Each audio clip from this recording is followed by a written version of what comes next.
Shalom.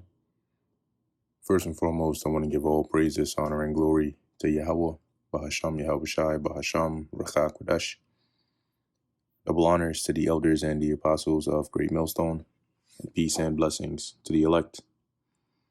And wanted to speak on the earthquake that happened in Venezuela, and I think that was one of a few places that got hit, if I'm not mistaken. Or maybe I am mistaken, but let's deal with Venezuela. And it was a pretty devastating earthquake. There are videos that are coming out showing the damages that are done. They're saying there are people that were trapped under debris, right, calling out for help. And it looks, I mean, if this is something that you were in, you can imagine from somebody looking at the aftermath of it and seeing how damaging it is, how much more fear do you think those that were in it live experienced, right? Because you're going from, it's sudden, right? You're going from maybe a regular night or day where you're just doing what you normally do, be it you're at work or at home, and then all of a sudden you just feel the shaking, and then it doesn't stop, and it just gets worse and worse and worse. And there's absolutely nothing that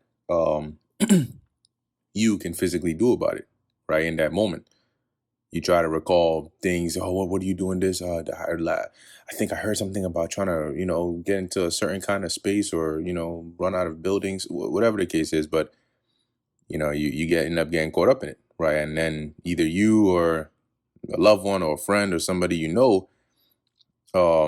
is now either missing, right? Or back to the spirit world, right? So looking at some of the statistics here, it says at least 164 people have died and 971 were injured after two powerful earthquakes struck Venezuela on Wednesday evening, according to acting President Delcy Rodriguez on Thursday. The earthquakes measured 7.2 and 7.5 magnitude and struck less than a minute apart on Wednesday evening. Around 30 aftershocks have been recorded following the two strongest quakes, with 20 aftershocks recorded as of Wednesday evening. The earthquakes toppled buildings, knocked down power lines, and devastated Caracas' main airport. And the thing about this is the Lord controls all this, right? When you read here in Isaiah, just getting to the point, Isaiah 29:6, it says, "Thou shalt be visited of the Lord of hosts with thunder and with earthquake and great noise, with storm and tempest and the flame of devouring fire." So we know that the Lord controls all of these things. And that was a form of judgment that was brought by the Lord. And the thing is, as you say, as the scriptures even say in Proverbs, like, when will people wake up?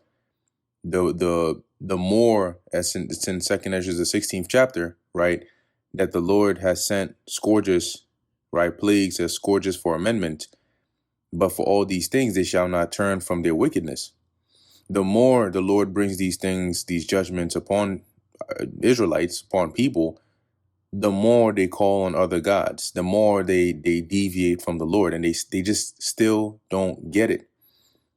They still don't see that this is, like, the thing is, we're out here, right? The Lord has sent us out here. We're telling you what the truth is. We're telling you who the true power is. We're telling you what the Lord requires, but people aren't listening. And they wonder why these things are happening to them. You got to stop and think, like, yo, there are a lot of people that I'm pretty sure during this time were calling on all sorts of, different gods and deities, different names, be it those that were Muslim or Christians, calling on Jesus Cristo and all of that. And that didn't save or deliver them, because the one true living power is Yahweh, right? That's his name, and his son's name is Yahushai, not Jesus. The names Jesus and God is not even a name, but Jesus is not gonna do. There's no power in that name,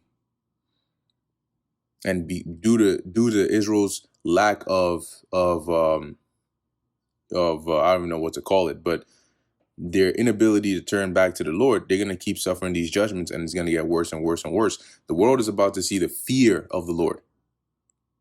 You see, do you think the plagues the Lord hit ancient Egypt with were just, it was just some small little thing?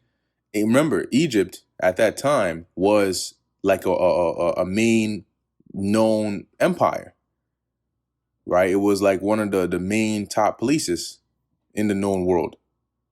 So for it to be brought down so in such a catastrophic and devastating way, affecting both its economy and people, like imagine what it was like living through the Lord sending hail.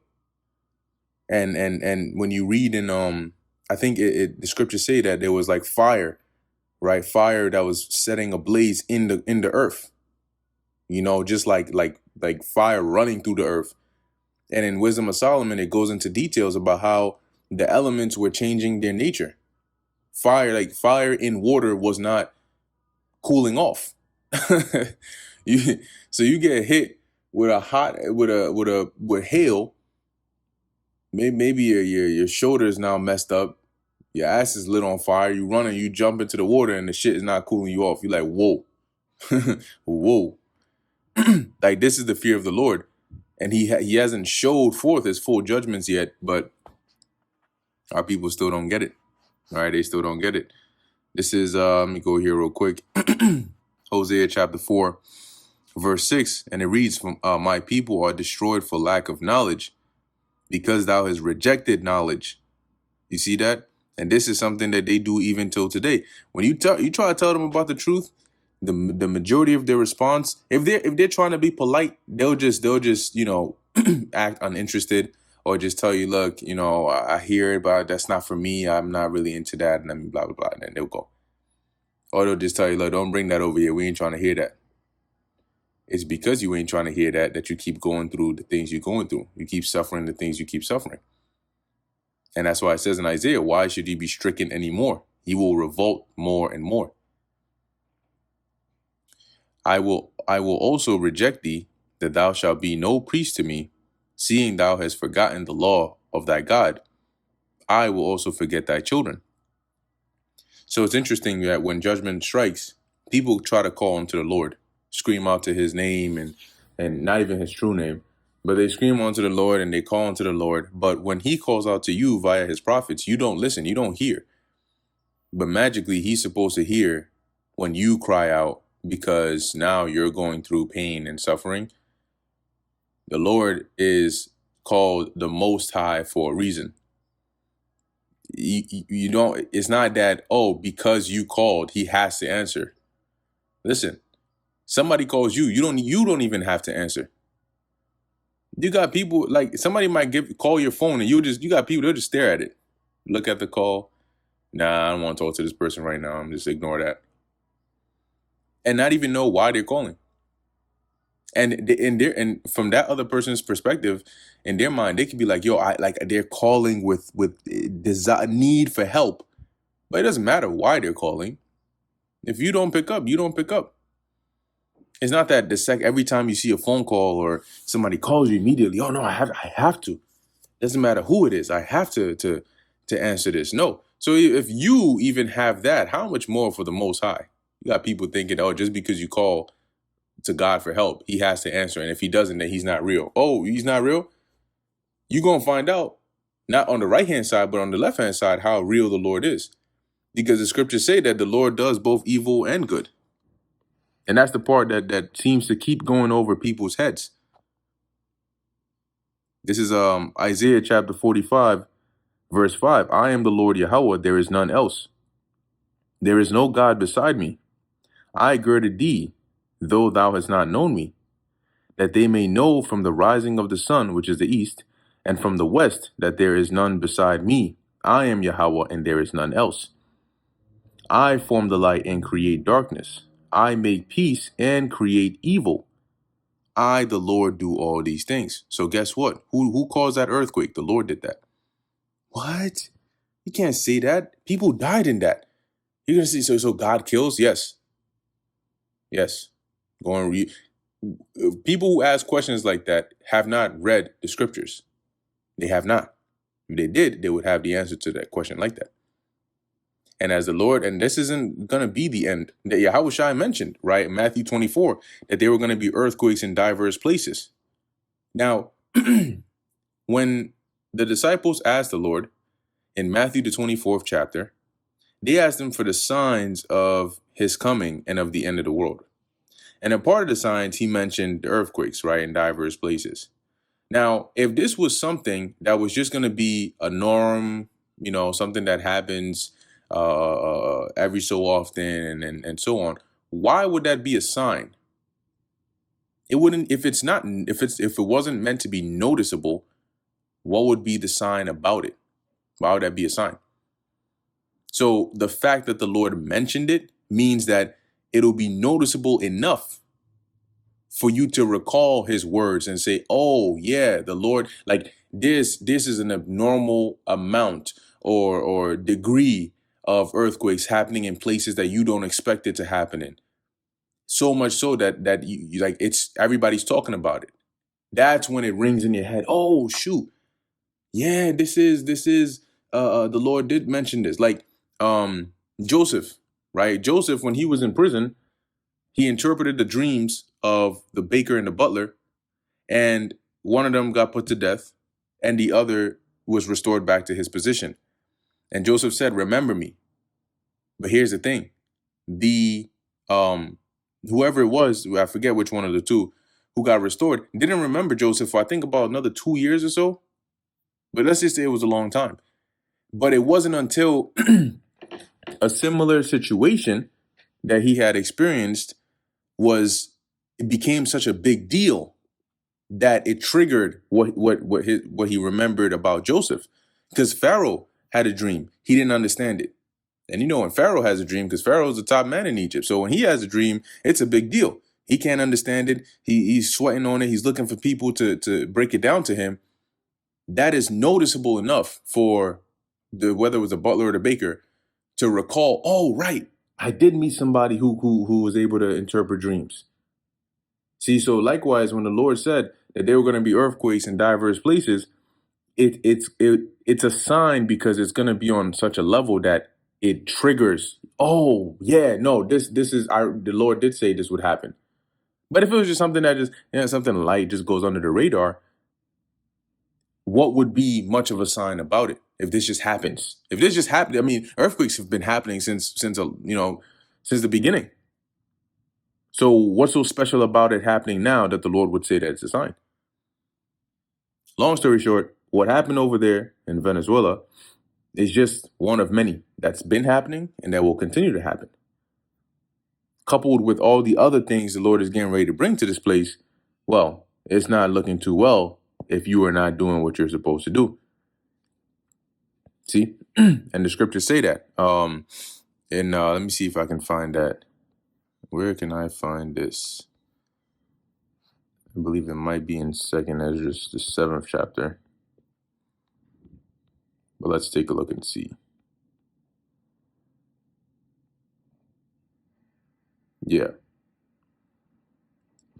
This is 2nd Ezra chapter 7. I'm just going to get straight to the point.